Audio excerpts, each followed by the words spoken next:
மஞ்சள், கடலை மாவு, ரோஸ் வாட்டர் வந்து எடுத்துக்கிறோம். ஸோ இதுக்கு மஞ்சள், கஸ்தூரி மஞ்சள்.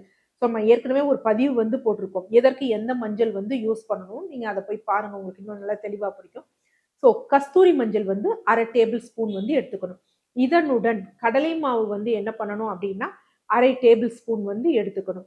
இது ரெண்டையும் மிக்ஸ் பண்ணிட்டு அதனுடன் தேவையான அளவு ரோஸ் வாட்டரை வந்து மிக்ஸ் பண்ணிட்டு முகத்துல வந்து பேக் மாதிரி அப்ளை பண்ணிட்டு ஒரு 20 நிமிடங்கள் கழித்து வெது வெதுப்பான வெந்நீர்ல வந்து ஃபேஸ் வாஷ் பண்ணும். நார்மலா கஸ்தூரி மஞ்சள் போடும் பொழுது என்ன ஆகும் அப்படின்னா நமக்கு ஒரு மாதிரி இரிட்டேஷன் இருக்கிற மாதிரி தான் இருக்கும். பட் வெரி ஃபியூ செகண்ட்ஸ்ல என்ன ஆயிரும்னா அது சப்சைட் ஆயிரும்.